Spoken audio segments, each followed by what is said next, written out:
गर्मी का कहर।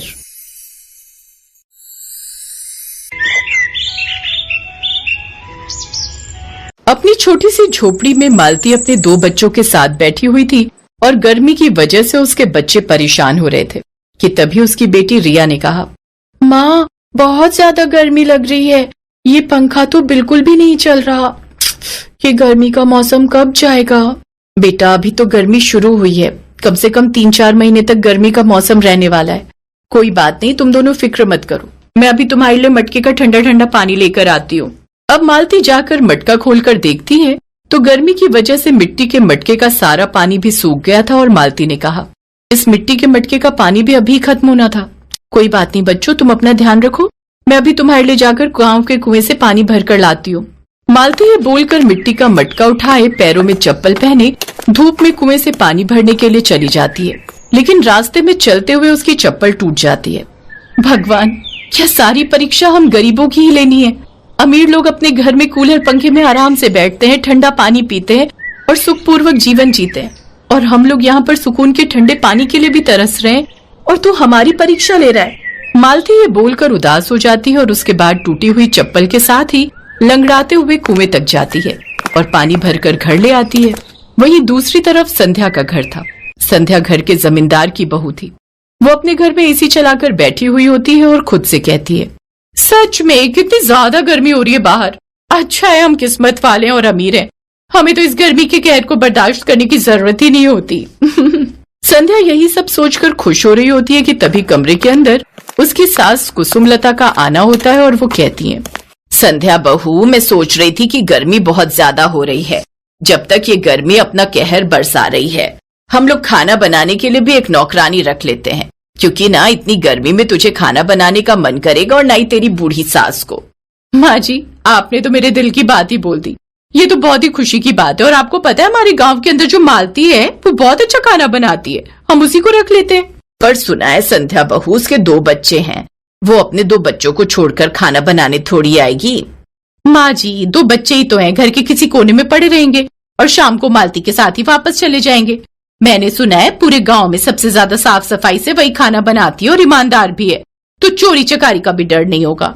मालती दरअसल एक विधवा थी जो कि अपने 2 बच्चों की परवरिश अकेले ही किया करती। कभी वो जमींदार के यहाँ ठेके पर मजदूरी करने चली जाया करती, तो कभी दूसरों के घरों में बर्तन, झाड़ू पोछा यही सब कर लिया करती।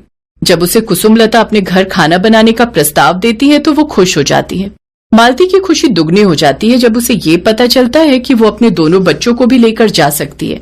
अच्छा है, भगवान ने इस गर्मी के कहर में मेरी सुन ली। मेरे बच्चे उस कोठी के अंदर आराम से ठंडी हवा के अंदर रहेंगे और मैं खाना बनाकर घर की थोड़ी ज्यादा साफ सफाई कर दिया करूंगी, ताकि उन लोगों को मेरे बच्चे बोझ न लगे। अब ऐसा ही होता है।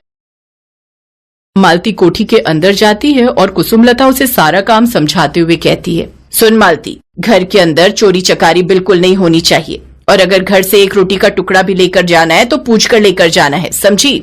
माँ जी, आप बिल्कुल भी चिंता मत कीजिए, सब कुछ बहुत अच्छे से होगा, मैं आपको शिकायत का कोई भी मौका नहीं दूंगी। हमारी झोपड़ी में सूरज हमारे सिर पर चढ़ जाता है, कम से कम इस कोठी के अंदर मेरे बच्चे गर्मी के कहर से तो बचेंगे।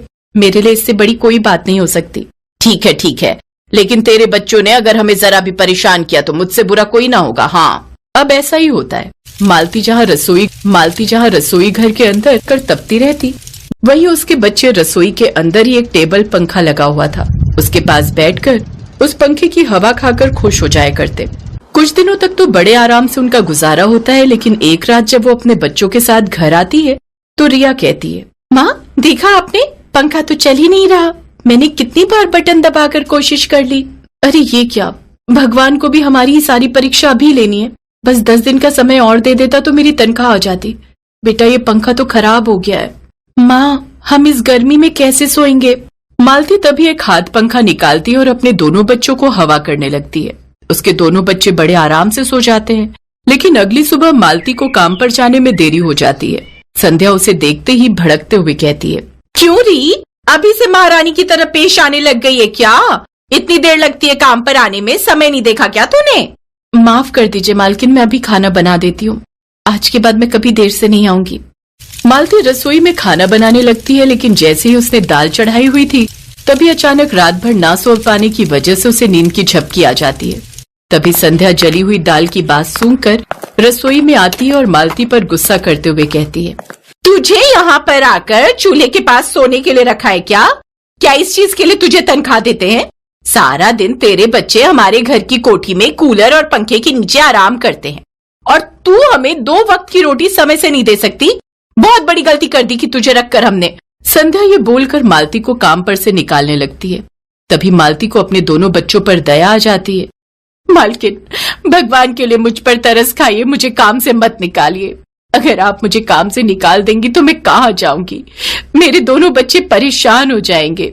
हमारी झोपड़ी का पंखा भी खराब हो गया है। जहां भी जाना है जा।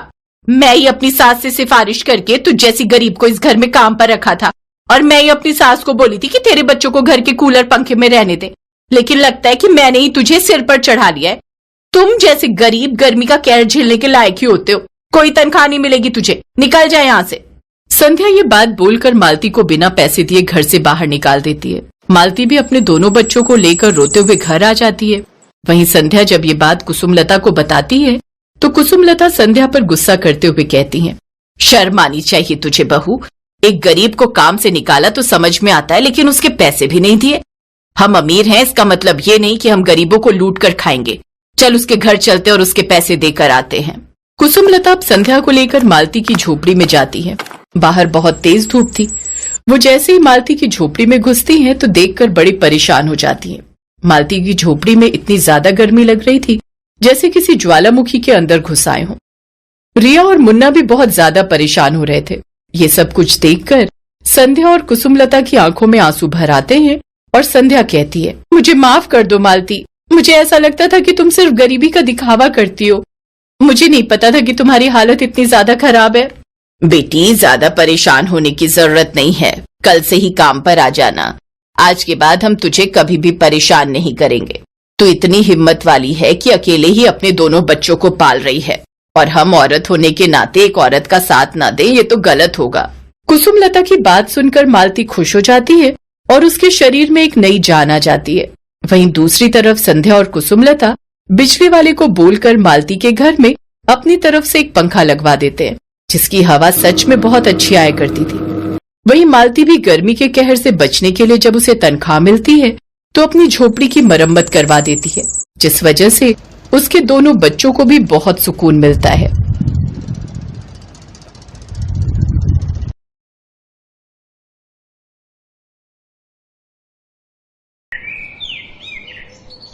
चंदनपुर गांव में गर्मी का मौसम जब भी आता था पूरे गांव में दहशत फैल जाती थी। इस बार भी गांव के लोग इसी विषय में बात कर रहे थे। अरे भैया, गांव में फिर से गर्मी कहर बरसाएगी। मुझे तो सोचते हुए भी डर लग रहा है। मुझे भी भैया बहुत ही डर सा लग रहा है। जितना सुंदर और हरियाली से भरा हमारा चंदनपुर गांव अभी है, कुछ दिनों बाद जब गर्मी पड़नी शुरू होगी तब हमारा पूरा गांव जो है सूख जाएगा भैया। और हर बार ऐसा ही होता है। हमें तो साया दिन सबकी आदत सी हो गई है। चंदनपुर गांव पहले ऐसा नहीं था।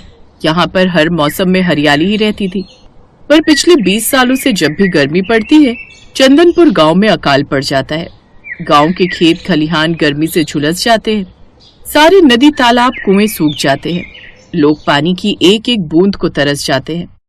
जानवर भी चंदनपुर गांव की गर्मी को सहन नहीं कर पाते। वे भी गर्मी में बिना पानी के तड़पने लगते हैं। नहीं, मुझे मत रोको। मैं गांव के बाहर वाले कुएं से पानी लेने जरूर जाऊंगी। अरे मेरे बच्चे प्यास से तड़प रहे हैं। जब उस कुएं में पानी है तो कोई लाने क्यों नहीं देता? पता है पूरा गांव सूख चुका है, बस एक वही कुआं है जिसमें पानी है।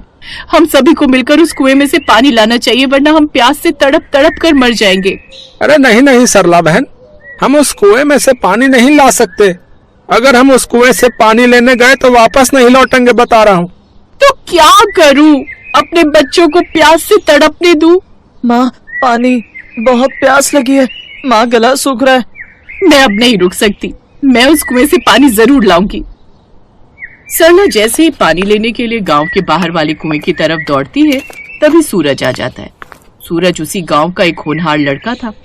वो अपने परिवार के साथ साथ पूरे गांव के बारे में भी बहुत सोचता था। उसे भी हमेशा इसी बात की चिंता रहती थी कि गर्मी आने पर उसका गांव कितना बेहाल हो जाएगा। सरला चाची रुको, मेरे पास पानी है। ये लो, दीपू को पानी पिला दो। पर सूरज, अगर तुम ये थोड़ा सा बचा हुआ पानी हमें पिला दोगे तो तुम्हारे परिवार के लोग कैसे पानी पिएंगे? पानी तो खत्म हो जाएगा। चाची आप पहले दीपू को पानी पिला दो, बाकी सब बाद में देखा जाएगा। सूरज के पास थोड़ा सा पानी बचा हुआ था, वो सरला ने अपने बेटे दीपू को पिला दिया। बहुत बहुत धन्यवाद सूरज बेटा, तुम सचमुच इस गांव के बारे में बहुत सोचते हो। तुम बहुत दयालु और अच्छे इंसान हो। धन्यवाद चाचा। सरला को पानी देकर सूरज घर लौट आया। अरे तू पागल है क्या? थोड़ा सा पानी रखा था घर में, वो भी गांव वालों में बांट आया। अब हम सभी को प्यास लगी है, बता कहाँ से पानी लाएंगे? माँ मुझे बहुत जोरों की प्यास लगी है, भैया सारा पानी देकर आ गए, अब मैं कहाँ से पानी पीऊं? सूरज तू इतना अच्छा बनता है गांव वालों के सामने, है? अपने परिवार के लिए भी अच्छा बनना सीख। कोई अपने घर का पानी, वो भी उस समय जब गर्मी चंदनपुर गांव पर कहर बरसा रही है? तू गांव वालों को बांट आया। चिंता मत करो, मैं जा रहा हूँ इस गांव को श्राप से मुक्त करवाने का कोई उपाय ढूंढने। पागल हो गया है क्या? आज तक कोई भी इस गांव को श्राप मुक्त नहीं कर पाया, तो तू कैसे उपाय ढूंढ कर लाएगा? ढूंढने की कोशिश करने में क्या जाता मैं। और हाँ, मैंने सारा पानी गांव वालों को नहीं दिया था। थोड़ा पानी मटके में अभी भी रसोई में रखा है। कुछ दिन वही पानी पीकर गुजारा कर लेना। मैं जल्दी लौटूंगा माँ। बापू मैं जानता हूं आप मेरे से नाराज हो, पर इस गांव के लोग भी तो अपने इस नजरिए से सोचो और मुझे आशीर्वाद दो कि मैं इस गांव को श्राप मुक्त करने का उपाय लेकर ही लौटूं। सूरज के माता पिता दोनों उसे आशीर्वाद देते हैं और फिर सूरज गांव को श्राप मुक्त करने का उपाय ढूंढने के लिए निकल पड़ता है।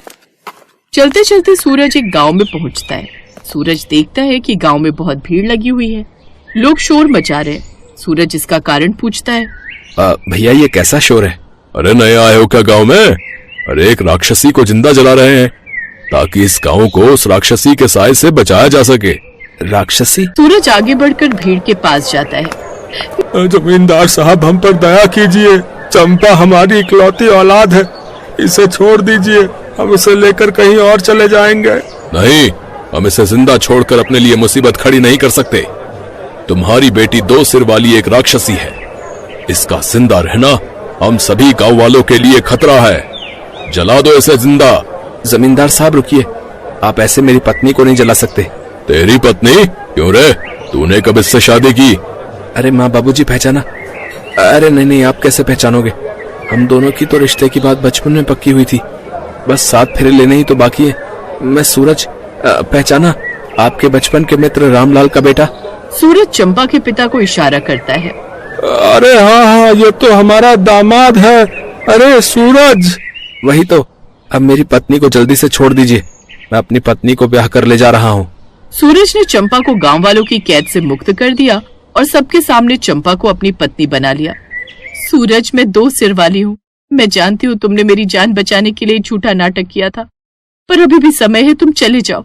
मैं अपने माता पिता के साथ इस गांव से कहीं दूर चली जाऊंगी। नहीं चंपा, अब मैंने फैसला कर लिया है कि मैं तुमसे ही शादी करूंगा।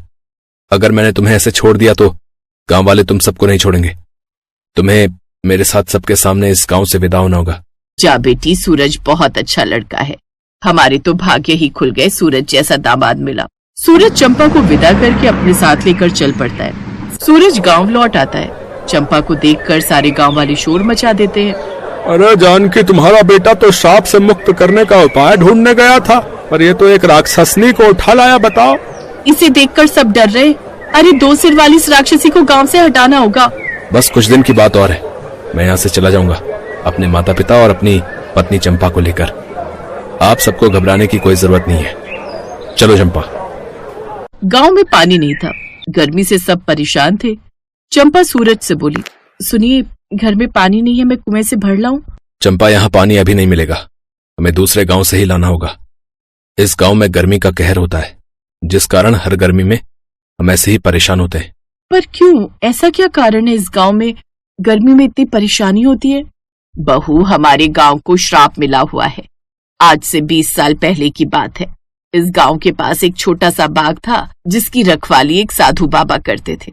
गर्मी के दिनों में साधु बाबा का वह बाग बहुत ही हरा भरा रहता था। गांव के जमींदार ने एक कारखाना लगाना था, इसी वजह से जमींदार ने उस बाग को उजाड़ दिया। वो समय भीषण गर्मी का था। साधु बाबा ने जमींदार को बहुत रोका। उन्होंने कहा कि इस भीषण गर्मी में अगर जमींदार ने बाग को उजाड़ दिया तो वो कहाँ जाएंगे, किंतु जमींदार नहीं माना। साधु बाबा ने क्रोध में श्राप दिया कि हर बार गर्मी इस गांव पर कहर बरसाएगी और तभी से श्राप के कारण इस गांव पर गर्मी का बहुत बुरा कहर बरसता है। थोड़ा बहुत पानी जो बचा हुआ था चंपा ने उसी से गुजारा किया। एक दिन चंपा गलती से गांव के बाहर बने उस कुएं के पास चली गई जिसके पास जाने के लिए सबने सख्त मना किया हुआ था। अरे ये कुआं तो कितने शीतल जल से भरा हुआ है, फिर गांव के लोग गर्मियों में यहाँ से पानी क्यों नहीं लेते? शायद गांव के लोगों को इस कुएं के बारे में पता नहीं है। मुझे तो बहुत प्यास लगी है। हाँ, पहले पानी पी लेती हूँ, उसके बाद सभी गांव वालों को ये खुशखबरी दूंगी। चंपा ने कुएं में बाल्टी डाली और कुएं से पानी निकाल कर पी लिया। चंपा के साथ कुछ बुरा तो नहीं हुआ, पर अच्छा बहुत हो गया। चंपा का एक सिर गायब हो गया और चंपा सभी लोगों की तरह एक सिर वाली हो गई। तभी सूरज और उसके परिवार वाले उसे ढूंढते हुए आ जाते हैं। चंपा का एक सिर देखकर सब हैरान थे। अचानक उन्हें साधु बाबा की आत्मा उस कुएं में से प्रकट होती है। तब तक बाकी गांव वाले भी वहां इकट्ठे हो चुके थे। गांव वालों ने मेरा बाग उजाड़ दिया था। उसके बाद मैंने इस कुएं में जल समाधि ले ली। इस कारण ये कुआं कभी नहीं सूखा। सूरज, तुम बहुत दयालु हो और नेक दिल इंसान भी। तुमने चंपा से विवाह करके इंसानियत दिखाई है। चंपा को सब राक्षसी कहते थे, इसका अपमान करते थे, किंतु तुमने इससे विवाह करके इसकी जान बचाई। तुम्हारी उदारता देखकर मैंने तुम्हारी पत्नी को ठीक कर दिया और इस गांव को भी मैं श्राप मुक्त कर रहा हूं। अब से इस गांव में कभी भी गर्मी कहर नहीं बर पाएगी। इस गांव में हमेशा ही हरियाली रहेगी। सदा प्रसन्न रहो। सबकी खुशी का ठिकाना नहीं था। साधु बाबा के आशीर्वाद से भीषण गर्मी समाप्त हो गई और फिर से चंदनपुर गांव हरा भरा हो गया। Best buddies. Hello friends, thanks for watching this video. अगर आपको ये वीडियो पसंद आया है तो प्लीज लाइक, सब्सक्राइब, कमेंट्स करें इस वीडियो पर और हाँ, शेयर करना भी ना भूलें। और भी मजेदार वीडियो देखने के लिए नीचे दिए गए बेल आइकॉन को दबाएं। देखते रहिए बेस्ट बडीज।